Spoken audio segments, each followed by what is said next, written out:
Presiden terpilih Amerika Serikat Donald Trump menunjuk orang terkaya di dunia Elon Musk untuk memangkas birokrasi Amerika Serikat. Elon Musk akan memimpin Departemen Efisiensi Pemerintah demi merampingkan regulasi yang berlebihan, merestrukturisasi lembaga, serta mengurangi pengeluaran yang tidak perlu. Tindakan Elon Musk ini diharapkan menarik kembali para pebisnis Amerika Serikat di luar negeri, termasuk para pebisnis internasional untuk mau berdagang di negara Paman Sam. Lalu yang menjadi pertanyaan Putri dan juga pemirsa, apa efek dari langkah Elon Musk ini bagi perekonomian Indonesia? Senada dengan pemikiran Donald Trump, Presiden Prabowo pun sempat mengingatkan bahwa birokrasi di Indonesia terkenal ribet dan lambat. Untuk membahasnya telah bergabung bersama kami Guru Besar Fakultas Ekonomi dan Bisnis UI, Profesor Telisa Aulia Valianti, dan juga Guru Besar Fakultas Ekonomi dan Bisnis Unpad, Profesor Poppy Rufaidah. Selamat petang semuanya, kita menuju ke Prof. Telisa terlebih dahulu. Prof. Telisa, di tengah perang dagang antara Amerika Serikat dan juga Cina, kenapa Presiden terpilih Donald Trump menunjuk Elon Musk yang merupakan orang terkaya di dunia, merupakan pengusaha besar di Amerika Serikat di berbagai sektor bisnis, salah satunya teknologi. Kenapa itu, Prof. Telisa?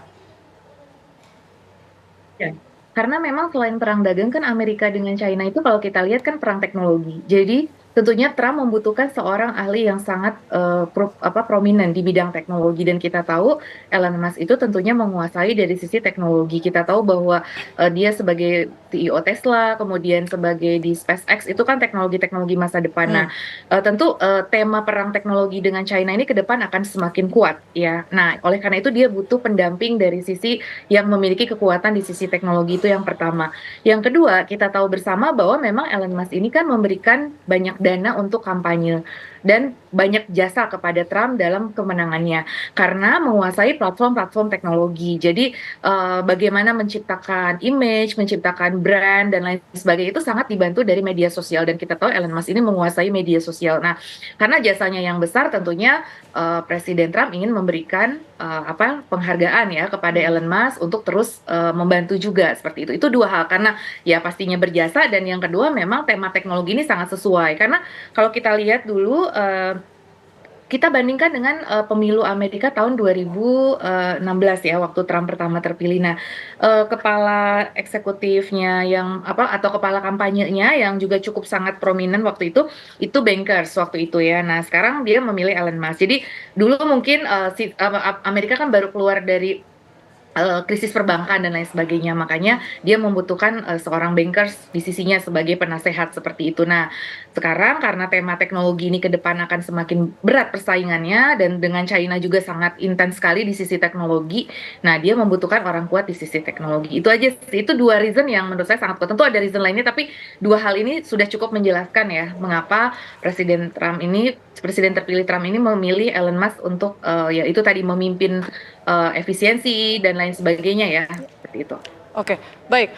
Prof. Poppy, kalau kita lihat ini kira-kira apa yang akan dilakukan Elon Musk dengan Departemen Efisiensi Pemerintah Amerika Serikat ini? Kalau kita melihat di 2022 saat Elon Musk mengambil alih sosial media Twitter yang kemudian jadi X begitu, efisiensi yang dilakukan adalah tidak hanya merampingkan sistem tapi juga memberhentikan banyak orang. Apakah kemudian nanti juga akan dilakukan di pemerintahan Donald Trump? Ya, merujuk kepada kemampuan Elon Musk sebagai CEO Tesla, yang mana sejak tahun 2008 ditunjuk sebagai CEO Tesla sampai dengan terakhir tahun 2024, Elon Musk mampu membukukan keuntungan bagi perusahaan tersebut, di mana saat tahun 2019 perusahaan ini memiliki kerugian yang sangat signifikan, dan baru bisa beruntung itu memiliki pendapatan bersih di tahun 2019. Di 2019 masih mengalami kerugian, dan baru di tahun 2020 baru membukukan pendapatan bersih. Kemudian Elon Musk pun juga pada saat tahun 2008 ditunjuk sebagai perusahaannya yang dibentuk oleh Elon Musk mendapatkan proyek untuk meluncurkan roket dari NASA, dan ternyata Elon Musk mampu membuat efisiensi untuk setiap peluncuran ini mampu menghemat sampai 20 juta US dollar. Dan karena kepiawaiannya dalam mengefisienkan seluruh aktivitas di dalam perusahaan Tesla, begitu juga SpaceX, ini menjadi best practices yang dilihat oleh Trump, seorang pebisnis unggul di Amerika Serikat, yang melihat bahwa penunjukan Elon Musk sebagai Kepala Departemen Efisiensi Pemerintah Amerika Serikat diharapkan akan mampu melakukan penghematan anggaran yang dikeluarkan oleh pemerintah Amerika Serikat, yaitu untuk di departemen-departemen yang ditangani oleh pemerintah Amerika Serikat. Mulai dari Department of Health and Human Services itu merupakan salah satu kementerian atau departemen yang paling tinggi memakan budget dari anggaran pemerintah untuk tahun fiskal 2025, kemudian dilanjutkan dengan Department of the Treasury-nya, kemudian Social Security Administration, sampai Department of Defense, Department of Veteran Affairs, dan lain sebagainya. Kemudian banyak keluhan-keluhan yaitu untuk Departemen untuk layanan bagi veteran, di mana dianggap sangat lambat dan juga sangat lamban, dan hal itu menyebabkan keluhan-keluhan yang mencuat di media. Bahkan banyak analisis politik di Amerika Serikat melihat kelambanan dalam birokrasi yang ada di pemerintahan yang sedang berjalan. Untuk ini keputusan pemerintah menunjuk Elon Musk untuk melakukan reformasi birokrasi, karena saat menjadi CEO X atau Twitter saat itu dari 8.000 karyawan Twitter itu menjadi 1.500. Kemudian mampu melakukan penghematan anggaran. Selanjutnya selain melakukan penghematan anggaran yang dilakukan oleh Elon Musk, menyebabkan kepercayaan publik yang menyebabkan nilai saham perusahaan Tesla kemudian juga perusahaan X memiliki nilai yang sangat tinggi sekali karena peningkatan kepercayaan pada publik, dan ini ditunjukkan juga dengan peningkatan penjualan produk Tesla sampai dengan tahun ini semakin meningkat. Bahkan Tesla sekarang menjadi perusahaan otomotif yang paling dipercaya oleh Amerika, memiliki brand image yang sangat baik sekali. Nah, untuk ini hal-hal yang dilakukan oleh Elon Musk ini diharapkan memiliki dampak kepada pemerintah yang dipimpin oleh Presiden Trump. Pertama, penghematan anggaran diharapkan dapat menjadi salah satu ujung tombak untuk meningkatkan layanan lainnya dari Prof. Popi, mohon maaf saya harus potong dulu karena durasi kita juga terbatas. Prof. Popi, kita ingin fokus dulu. Tadi kan Prof. Popi menyampaikan soal efisiensi birokrasi, tapi kita ingin fokus. Tadi Prof. Telisa menyampaikan bahwa ini berkaitan dengan perang teknologi dengan Cina dan juga Amerika Serikat yang semakin kuat. Bagaimana menakar kekuatan ekonomi kedua negara ini, Prof. Popi? Untuk menakar kekuatan kedua negara Amerika Serikat dengan China, kita melihat bahwa Amerika Serikat sangat tergantung dengan produk-produk yang diproduksi di China, di mana Amerika merupakan salah satu negara tertinggi yang memiliki foreign direct investment di China. Seluruh produk yang diproduksi oleh China masuk ke pasar Amerika dan memiliki tingkat ketergantungan. Dilihat dari kapasitas hal tersebut, ini akan sangat berdampak sekali bagi negara-negara yang memiliki ketergantungan akan pasar Amerika Serikat.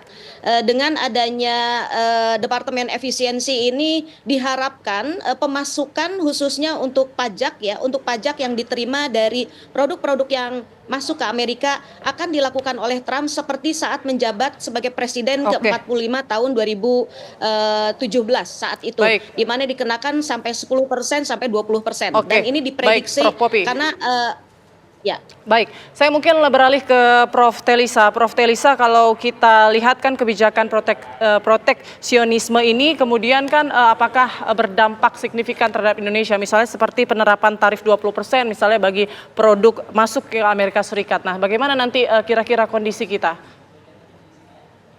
Ya, ada beberapa channel, kalau kita lihat kan melalui trade channel dan financial channel ya utamanya. Nah, melalui trade channel, tarif itu langsung berdampak. Nah, kalau dia misalkan Trump ingin menerapkan dari semua negara pengekspor ya, termasuk Indonesia, negara-negara Asia. Selama ini kan Indonesia juga salah satu dianggap yang menyebabkan defisit di neraca perdagangan Amerika, tapi tidak sebesar Cina tentunya. Kita masih di ranking berapa. Nah, tapi tetap ya itu akan dikenakan tarif. Artinya ekspor kita ke Amerika Serikat ini bisa terancam. Itu directnya.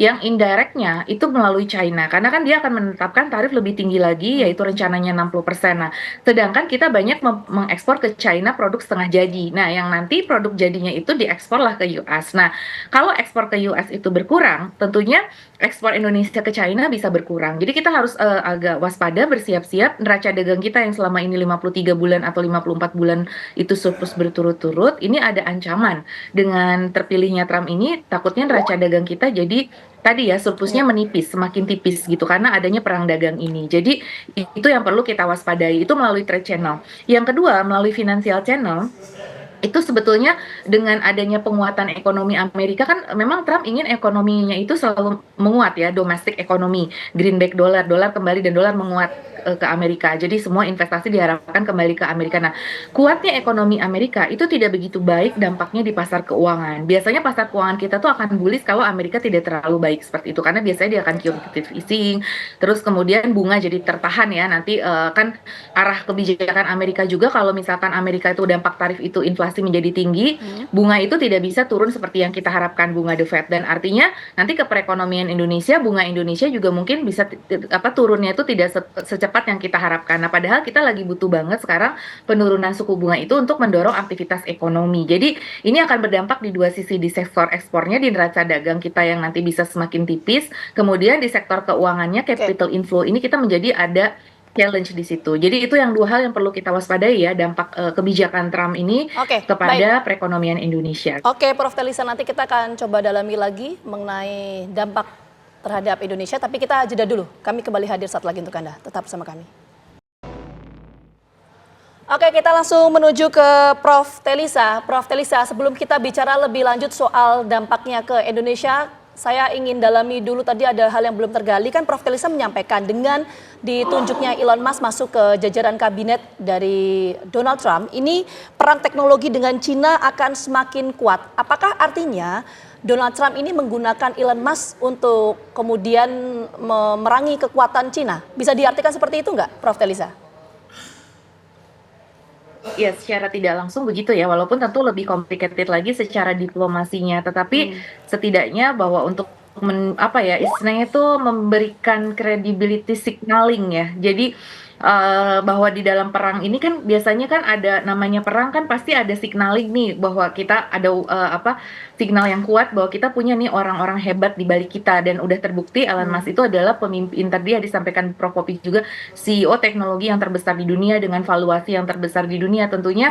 Itu kemudian diharapkan bisa lebih memberikan dampak yang positif ya, dalam arti bahwa kedikdayaan Amerika di dalam teknologi ini akan terus terjaga seperti itu. Jadi Amerika ingin menjaga hegemoninya dalam berbagai hal ya, dalam hal perekonomian sebagai negara adidaya, dalam hal teknologi juga karena ya itu sudah terjadi di beberapa presiden terakhir juga ya, teknologi itu semakin berperan dan ada kekhawatiran bahwa China akan menyalip Amerika dalam hal teknologi tersebut. Kan kalau kita lihat beberapa teknologi yang dilarang itu ya saling melarang ya, China melarang teknologi AS digunakan, AS juga melarang teknologi China digunakan. Jadi dan Amerika Serikat sendiri merasa ada beberapa teknologinya yang dicuri gitu, quote unquote tanda petik, oleh China. Nah, oleh karena itu, dan teknologi itu kan memang valuasi yang cukup besar dalam perekonomian dunia saat ini. Apalagi nanti kan dunia itu berkembang ya, akan ke artificial intelligence, robotik itu semakin kuat. Nah, ini juga tentunya ya dibutuhkan tadi orang-orang yang kuat di sekitar Trump yang menguasai teknologi. Jadi sebagai deterrence factor bahwa untuk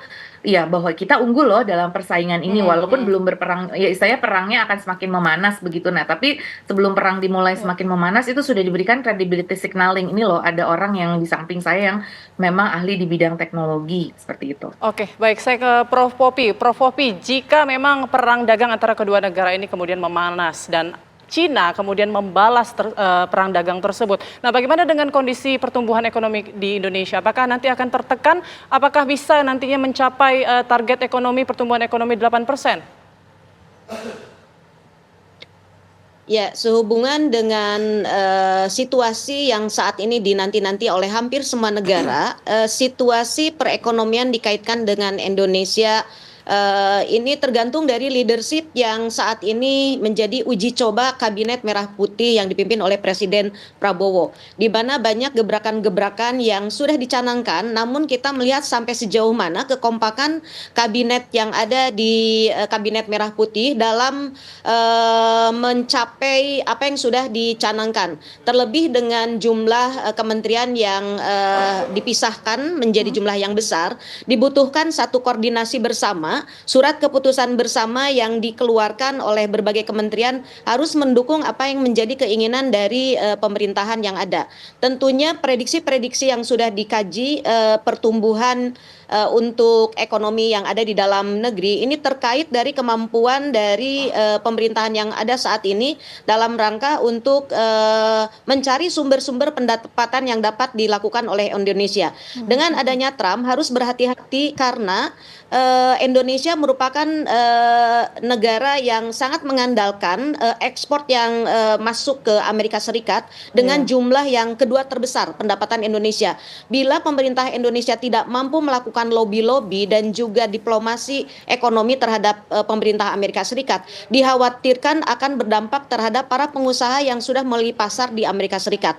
Ini adalah salah satu poin yang perlu diperhatikan, apakah ini akan menjadi perlambatan pertumbuhan yang ada di Indonesia. Kemudian kita dapat perhatikan bahwa dengan program swasembada pangan atau ketahanan pangan yang dicanangkan oleh Presiden Prabowo, yang mana sudah mengkonversi lahan di Kalimantan, di Merauke, itu merupakan salah satu program yang perlu didukung oleh seluruh kementerian, sehingga berbagai anggaran yang harus dilakukan oleh pemerintah harus dilakukan audit ulang, mengidentifikasi anggaran-anggaran yang impactful dalam rangka untuk peningkatan perekonomian Indonesia. Terlebih juga saat ini dengan adanya sistem digitalisasi, transformasi teknologi dan lainnya, ini bisa menjadi salah satu faktor yang bisa mempercepat proses peningkatan ekonomi. Indonesia perlu melihat apa yang dilakukan oleh Trump pada saat menjadi presiden tahun 2017 dengan menerapkan One Federation Policy, di mana One Federation Policy ini dilakukan oleh Presiden Trump, yaitu untuk seluruh kegiatan-kegiatan yang berhubungan dengan proyek-proyek yang dilakukan di bawah kementeriannya itu harus satu pintu dan berbasis teknologi. Namun karena itu baru diimplementasikan tahun 2021-2022, pada saat berakhir impaknya itu tidak terasa, dan ini bisa menjadi salah satu contoh bagaimana keseriusan pemerintah Indonesia dalam melakukan transformasi teknologi di kabinetnya sehingga mendukung perekonomian yang ada. Artinya itu berpengaruh signifikan terhadap perekonomian Indonesia. Kita menuju ke Prof. Telisa. Prof. Telisa, kalau tadi Prof. Popi menyampaikan dengan adanya postur kabinet Presiden Amerika Serikat terpilih Donald Trump, ini berpengaruh terhadap postur perekonomian di Indonesia. Tapi bagaimana wajah kerjasama antara Indonesia, Amerika Serikat dan juga China? Karena kita tahu ya, Amerika Serikat dan juga China ini kan dengan Indonesia memiliki hubungan diplomatik. Ya, jadi kalau kita berdiskusi ya, apa sih strategi yang tepat? Indonesia adalah negara non-blok sebetulnya. Itu yang harus kita pertahankan ya, sesuai dengan Konferensi Asia Afrika yang selalu kita jaga sesuai dengan amanah Undang-Undang Dasar 1945. Kita ingin berhubungan baik dengan semua. Jadi di tengah peperangan ini kita tidak memihak baik kepada Amerika maupun kepada Cina, tapi kita juga bekerja sama dengan baik dengan Amerika dan Cina. Nah, itu yang disebut sebagai multiple alignment in non-alignment istilahnya. Jadi kita itu multiple alignment, kita bekerja sama dengan banyak pihak dalam kita tidak di dalam bloknya gitu. Jadi itulah yang strategi terbaik saat ini yang sudah kita diskusikan. Jadi artinya bahwa ya Indonesia ikut BRICS, Indonesia ikut OECD, Indonesia dekat dengan Amerika, Indonesia juga dekat dengan China. Jadi kita memang challenge-nya adalah bagaimana mempertahankan jangan sampai nanti yang lain merasa bahwa ini lebih dekat dengan ini lebih bahwa artinya kita berhubungan baik dengan semua ya, bukan pragmatis, tapi memang itu sesuai dengan amanat Undang-Undang Dasar kita bahwa kita adalah negara yang tidak memihak, kita adalah non-blok seperti itu. Nah itu yang tapi dalam kerjasama ini misalkan nanti kita lihat kerjasama di Amerika yang seperti apa yang nanti tidak melanggar nanti dengan China, nanti kerjasama dengan China seperti apa tapi yang tidak melanggar dengan Amerika. Nah itu memang kita harus pandai untuk menempatkan diri seperti itu. Jadi ada kompartemennya ya, antara kerjasama dengan Cina dan juga Amerika Serikat, kurang lebih seperti itu ya. Baik, Prof. Telisa. Nanti dalam teknologi, dalam ekonomi, dalam perdagangan seperti apa gitu. Masing-masing harus dipetakan, kita harus buat matriksnya dengan Amerika Serikat. Tapi yang tadi supaya tidak melanggar keduanya seperti itu. Oke, Prof. Telisa mungkin terakhir, Prof. Kalau misalnya Amerika Serikat lebih protektif begitu ya untuk perdagangan, menutup akses China ke sana. Nah, ini yang dikhawatirkan adalah barang-barang yang harusnya masuk ke Amerika Serikat kemudian tumpah ke Indonesia. Nah, bagaimana Indonesia harus mengantisipasi ini? Ya betul, karena ini sesuai ya dengan kita ada beberapa misalkan tekstil kan kemarin industri tekstil kita dengan adanya peraturan perdagangan yang ya agak longgar terhadap impor, kemudian adanya penyelundupan sejumlah pelabuhan-pelabuhan. Nah, pelabuhan-pelabuhan ini akan semakin diawasi agar impor ilegal tidak semakin marak. Nah, betul sekali ada sekali potensi bahwa tinggi sekali potensi bahwa produk-produk Cina akan semakin menyerbu Indonesia karena pasar Amerikanya memang sedang lebih tertutup dan lebih close gitu ya. Nah, kita juga harus ya semakin memperketat tadi terutama pengawasan di pelabuhan penyelundupan yang sering terjadi itu harapannya dengan adanya tadi ya Pak Prof Popi menyampaikan kita udah ada KL yang di Kabinet Merah Putih ini yang cukup solid yang ya masing-masing KL. Nah, itu harapannya pengawasan itu dari semua stakeholder sinergi multi stakeholder untuk mengawasi barang-barang tadi. Nah, kemudian kita juga harus meningkatkan kualitas produk kita. Jadi kesadaran dan sosialisasi kepada masyarakat juga bahwa kualitas produk Indonesia itu tidak kalah dengan produk itu. Dan kalau kita memang ingin berkontribusi pada ekonomi nasional, nah kita memang harus mendukung lah produk-produk domestik seperti itu mulai dari konsumsi rumah tangga juga pengadaan barang dan jasa di pemerintah itu harus pro kepada itu. Nah, jadi artinya bahwa ya kita bersaing baik secara ya harus kompetitif juga, tapi di sisi yang lain peraturan-peraturan yang ada misalkan peraturan Kementerian Perdagangan, nanti peraturan di pelabuhannya sendiri itu harus mendukung agar tadi ya lebih terawasi sehingga impor-impor ilegal ini juga tidak menghancurkan perekonomian kita karena kita kan pengen tumbuh 8%, industri harus tumbuh lebih lagi misalkan. Nah, itu industri harus cukup besar nanti share-nya meningkat gitu, harus bisa sampai tumbuh lebih dari 20% gitu.